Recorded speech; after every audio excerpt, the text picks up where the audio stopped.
सोचा है जब अर्जुन ने युद्ध के मैदान में हार मान ली थी तो कृष्ण ने उन्हें क्या सिखाया। प्रेजेंटिंग श्रीमद् भगवद गीता, संपूर्ण सार, एक ऑडियो बुक जो बदल देगी आपका नजरिया जीवन के प्रति। इसमें मिलेगा कर्म का असली मतलब, जीवन के सबसे कठिन सवालों के जवाब, 700 श्लोकों का सरल हिंदी अनुवाद। बस ईयरफोन लगाइए और शुरू कीजिए ज्ञान की यात्रा।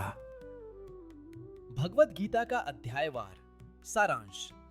अध्याय 1, कुरुक्षेत्र के युद्ध क्षेत्र में सेनाओं का अवलोकन। कुरुक्षेत्र के युद्ध के मैदान में पांडवों और कौरवों की दो सेनाएं आमने सामने हैं। कई संकेत पांडवों की जीत की ओर इशारा करते हैं। पांडवों के चाचा और कौरवों के पिता धृतराष्ट्र को अपने बेटों की जीत की संभावना पर संदेह है और वे अपने सचिव संजय से युद्ध के मैदान के दृश्य का वर्णन करने के लिए कहते हैं। 5 पांडव भाइयों में से एक अर्जुन युद्ध से ठीक पहले संकट से गुजरता है। वह अपने परिवार के सदस्यों और शिक्षकों के प्रति करुणा से अभिभूत है, जिन्हें उसे मारना है। कृष्ण के सामने कई महान और नैतिक कारण प्रस्तुत करने के बाद कि वह क्यों युद्ध नहीं करना चाहता, अर्जुन दुख से अभिभूत होकर अपने हथियार एक तरफ रख देता है। युद्ध के प्रति अर्जुन की अनिच्छा उसके दयालु हृदय को दर्शाती है। ऐसा व्यक्ति दिव्य ज्ञान प्राप्त करने के योग्य है। अध्याय 2, गीता की विषय वस्तु का सारांश। कृष्ण अर्जुन के तर्कों से सहानुभूति नहीं रखते, बल्कि वे अर्जुन को याद दिलाते हैं कि उसका कर्तव्य युद्ध करना है और उसे अपने हृदय की कमजोरी पर काबू पाने का आदेश देते हैं। अर्जुन अपने रिश्तेदारों को मारने के प्रति अपनी घृणा और कृष्ण की इच्छा कि उसे युद्ध करना चाहिए के बीच उलझा हुआ है। व्यथित और भ्रमित अर्जुन कृष्ण से मार्गदर्शन मांगता है और उनका शिष्य बन जाता है। कृष्ण अर्जुन के आध्यात्मिक गुरु की भूमिका निभाते हैं और उसे सिखाते हैं कि आत्मा शाश्वत है और उसे मारा नहीं जा सकता। युद्ध में मरने से योद्धा को स्वर्ग की प्राप्ति होती है, इसलिए अर्जुन को इस बात पर प्रसन्न होना चाहिए कि जिन लोगों को वह मारने जा रहा है वे श्रेष्ठ जन्म प्राप्त करेंगे। एक व्यक्ति हमेशा एक व्यक्ति होता है, केवल उसका शरीर नष्ट होता है, इसलिए शोक करने की कोई बात नहीं है। अर्जुन का युद्ध न करने का निर्णय उसकी अपने रिश्तेदारों के साथ जीवन का आनंद लेने की इच्छा पर आधारित है, भले ही वह ज्ञान और कर्तव्य की कीमत पर ऐसा करे। ऐसी मानसिकता व्यक्ति को भौतिक दुनिया से बांधे रखती है। कृष्ण अर्जुन को बुद्धि योग में संलग्न होने, परिणामों के प्रति आसक्ति के बिना काम करने की सलाह देते हैं। इस तरह से युद्ध करके अर्जुन खुद को जन्म और मृत्यु के चक्र से मुक्त कर लेगा और भगवान के राज्य में प्रवेश करने के योग्य हो जाएगा। अध्याय 3, कर्म योग। अर्जुन अभी भी उलझन में है। वह सोचता है कि बुद्धि योग का अर्थ है कि व्यक्ति को सक्रिय जीवन से निवृत्त होकर तपस्या और कठोर तप करना चाहिए, लेकिन कृष्ण कहते हैं नहीं, युद्ध करो लेकिन त्याग की भावना से करो और सभी परिणाम परमात्मा को अर्पित करो। यह सबसे अच्छी शुद्धि है। आसक्ति के बिना काम करने से व्यक्ति परमात्मा को प्राप्त करता है। भगवान की प्रसन्नता के लिए यज्ञ करने से भौतिक समृद्धि और पाप कर्मों से मुक्ति मिलती है। आत्मज्ञानी व्यक्ति भी कभी अपने कर्तव्य का परित्याग नहीं करता, वह दूसरों को शिक्षित करने के लिए कार्य करता है। फिर अर्जुन भगवान से पूछता है कि वह कौन सी चीज है जो मनुष्य को पाप करने के लिए प्रेरित करती है। कृष्ण उत्तर देते हैं कि यह वासना ही है जो मनुष्य को पाप करने के लिए प्रेरित करती है। यह वासना मनुष्य को भ्रमित करती है और उसे भौतिक संसार में उलझा देती है। वासना इंद्रियों, मन और बुद्धि में मौजूद होती है, लेकिन इसे आत्म नियंत्रण से रोका जा सकता है। अध्याय 4, पारलौकिक ज्ञान।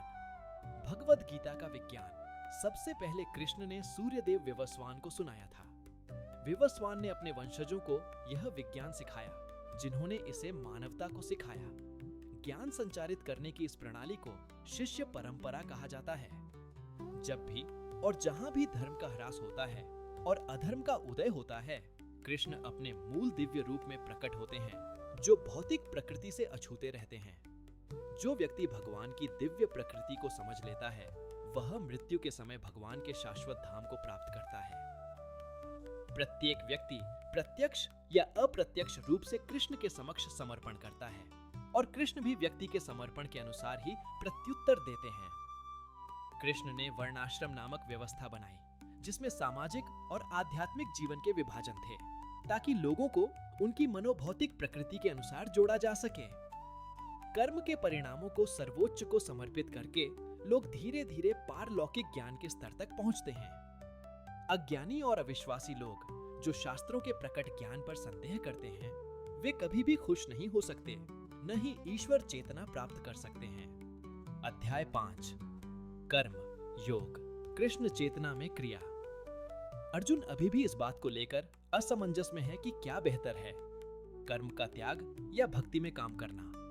कृष्ण समझाते हैं कि भक्ति सेवा बेहतर है। चूंकि सब कुछ कृष्ण का है, इसलिए त्यागने के लिए कुछ भी अपना नहीं है। इसलिए जो कुछ भी उसके पास है, उसे कृष्ण की सेवा में लगाना चाहिए। ऐसी चेतना में काम करने वाला व्यक्ति त्यागी होता है। यह प्रक्रिया, जिसे कर्म योग कहा जाता है, व्यक्ति को फलदायी कर्म के परिणाम पुनर्जन्म में उलझाव से बचने में मदद करती है। जो व्यक्ति अपने मन और इंद्रियों को वश में करके भक्ति में काम करता है, वह दिव्य चेतना में रहता है। यद्यपि उसकी इंद्रियां विषयों में व्यस्त रहती हैं, फिर भी वह पृथक, शांति और सुख में स्थित रहता है। अध्याय 6 ध्यान योग। रहस्यवादी योग की प्रक्रिया में भौतिक गतिविधियों को रोकना शामिल है। फिर भी सच्चा रहस्यवादी वह नहीं है जो कोई कर्तव्य नहीं करता। एक सच्चा योगी अपने कर्तव्य के अनुसार काम करता है, बिना किसी परिणाम के, मोह या इंद्रिय तृप्ति की इच्छा के। असली योग में हृदय के भीतर परमात्मा से मिलना और उनके आदेश का पालन करना शामिल है। यह नियंत्रित मन की मदद से हासिल किया जाता है। ज्ञान और बोध के माध्यम से व्यक्ति भौतिक अस्तित्व, गर्मी और सर्दी, सम्मान और अपमान आदि के द्वंद्वों से अप्रभावित हो जाता है। खाने, सोने, काम और मनोरंजन के नियमन से योगी अपने शरीर, मन और गतिविधियों पर नियंत्रण प्राप्त करता है और पारलौकिक आत्मा पर अपने ध्यान में स्थिर हो जाता है। अंततः वह समाधि प्राप्त करता है, जो पारलौकिक इंद्रियों के माध्यम से पारलौकिक आनंद का आनंद लेने की क्षमता की विशेषता है। सर्वोच्च योगी वह है जो हमेशा कृष्ण परमात्मा के बारे में सोचता है। अध्याय 7 परम तत्व का ज्ञान। कृष्ण स्वयं को सभी भौतिक और आध्यात्मिक ऊर्जाओं के मूल के रूप में प्रकट करते हैं। यद्यपि उनकी ऊर्जा भौतिक प्रकृति को प्रकट करती है, जिसमें 3 अवस्थाएं सौम्य, वासना और अज्ञान हैं, कृष्ण भौतिक नियंत्रण में नहीं है, लेकिन बाकी सभी भौतिक नियंत्रण में हैं, सिवाय उन लोगों के जो उनके प्रति समर्पित हैं। कृष्ण हर चीज का सार है। जल का स्वाद, अग्नि में गर्मी, आकाश में ध्वनि, सूर्य और चंद्रमा का प्रकाश, मनुष्य में क्षमता, पृथ्वी की मूल सुगंध, बुद्धिमानों की बुद्धि और सभी जीवित प्राणियों का जीवन। 4 प्रकार के लोग कृष्ण की शरण में जाते हैं और 4 प्रकार के लोग नहीं जाते। जो लोग शरण में नहीं आते, वे कृष्ण की क्षण भंगुर मायावी शक्ति से आच्छादित रहते हैं और उन्हें कभी नहीं जान पाते, लेकिन धर्मपरायण लोग भक्ति की शरण में जाने के योग्य हो जाते हैं। उनमें से जो लोग यह समझ लेते हैं कि कृष्ण ही सभी कारणों के कारण हैं, वे दृढ़ निश्चय के साथ भक्ति में लग जाते हैं और कृष्ण के प्रिय बन जाते हैं। ये विरल आत्माएं निश्चित रूप से उन्हें प्राप्त करती हैं। अध्याय 8 परम पद की प्राप्ति। अर्जुन कृष्ण से 7 प्रश्न पूछते हैं। ब्रह्म क्या है? आत्मा क्या है? सकाम कर्म क्या है?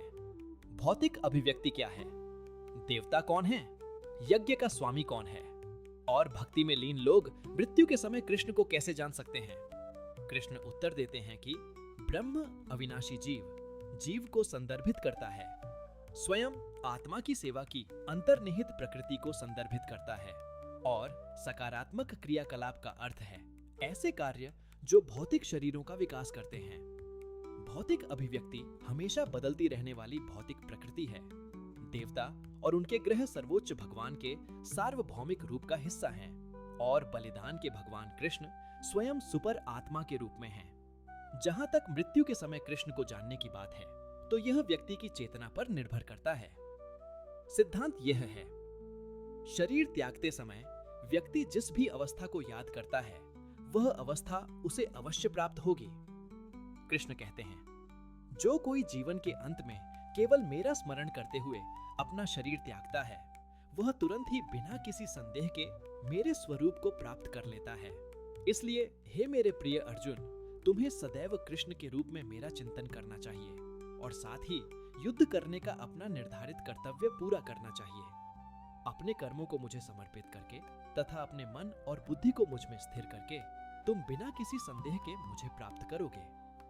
ब्रह्मा के प्रत्येक दिन के दौरान सभी जीव प्रकट होते हैं और उनकी रात्रि के दौरान वे अव्यक्त प्रकृति में विलीन हो जाते हैं।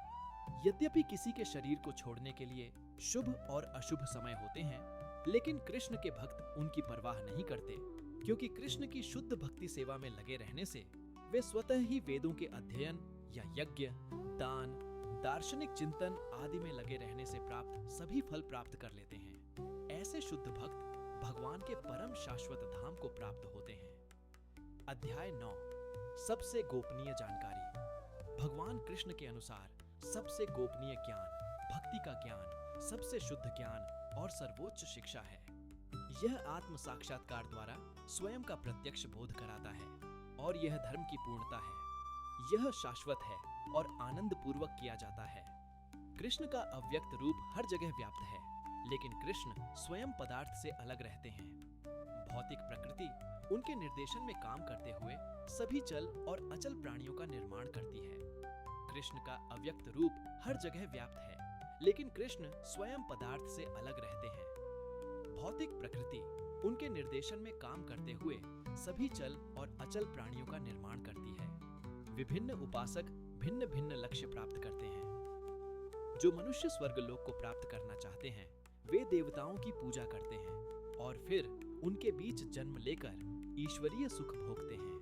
किंतु ऐसे मनुष्य अपने पुण्यों को समाप्त करके पृथ्वी पर लौट आते हैं। जो मनुष्य पितरों की पूजा करते हैं, वे पितरों के लोक में जाते हैं, और जो भूतों की पूजा करते हैं, वे भूत बन जाते हैं। किंतु जो अनन्य भक्ति से कृष्ण की पूजा करता है, वह सदा के लिए उन्हीं के पास चला जाता है। कृष्ण का भक्त जो कुछ भी करता है, खाता है, अर्पित करता है या दान देता है, वह भगवान को अर्पण के रूप में करता है। कृष्ण अपने भक्त की कमी को पूरा करके और जो उसके पास है उसे संरक्षित करके उसका प्रतिदान करते हैं। कृष्ण की शरण में आकर निम्न जन्म वाले लोग भी सर्वोच्च गंतव्य को प्राप्त कर सकते हैं। अध्याय 10 परम की समृद्धि भक्तजन। कृष्ण को अजन्मा, अनादि, समस्त लोकों के परमेश्वर, उन कुल पितामहों के रचयिता जिनसे सभी जीव उत्पन्न हुए हैं तथा सभी वस्तुओं के मूल के रूप में जानते हैं। बुद्धि, ज्ञान, सत्य, मानसिक और इंद्रिय नियंत्रण, निर्भयता, अहिंसा, तपस्या, जन्म, मृत्यु, भय, संकट, अपयश, सभी गुण अच्छे और बुरे कृष्ण द्वारा निर्मित हैं। भक्ति सेवा व्यक्ति को सभी अच्छे गुणों को विकसित करने में मदद करती है। जो भक्त प्रेम पूर्वक भक्ति सेवा में लगे रहते हैं, उन्हें कृष्ण के ऐश्वर्य, रहस्य शक्ति और सर्वोच्चता पर पूरा भरोसा होता है। ऐसे भक्तों के विचार कृष्ण में ही बसते हैं। उनका जीवन उनकी सेवा के लिए समर्पित होता है और वे एक दूसरे को ज्ञान देकर और उनके बारे में बातचीत करके बहुत आनंद और संतुष्टि प्राप्त करते हैं। शुद्ध भक्ति में लगे भक्तों को चाहे उनमें शिक्षा या वैदिक सिद्धांतों का ज्ञान न भी हो, कृष्ण भीतर से सहायता प्रदान करते हैं, जो स्वयं अज्ञान से उत्पन्न अंधकार का नाश करते हैं।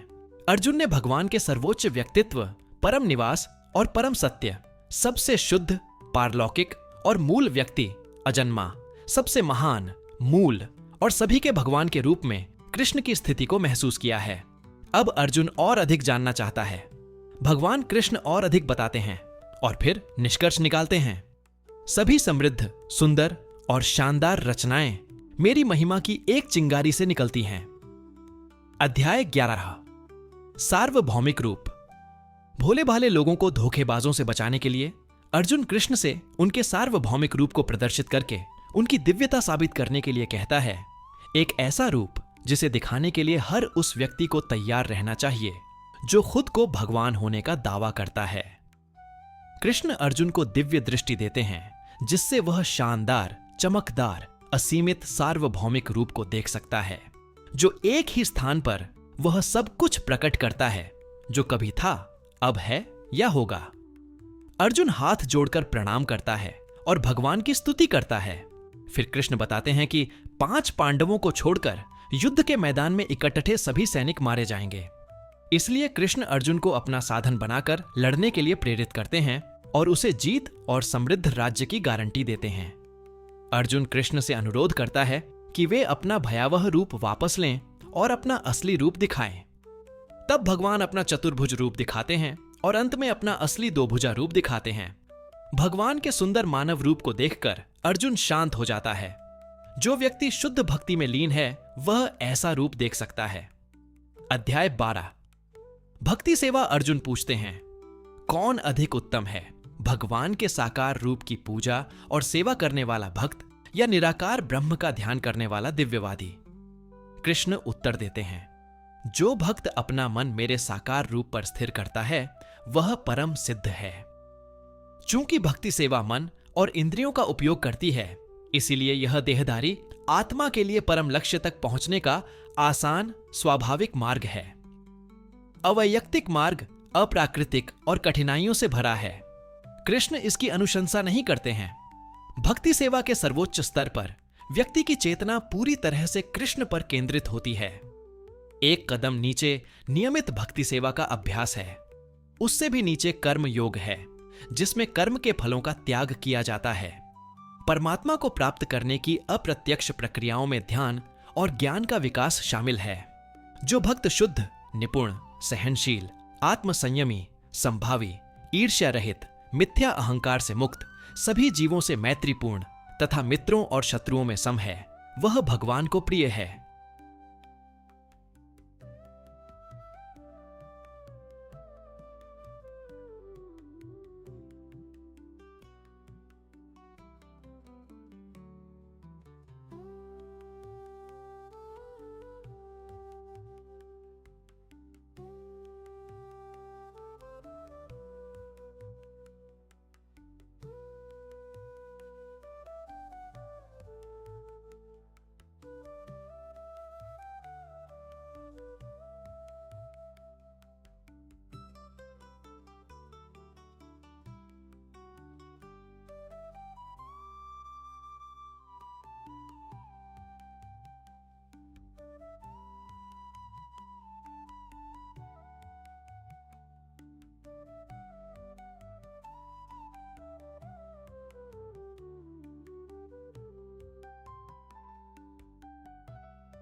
अध्याय 15।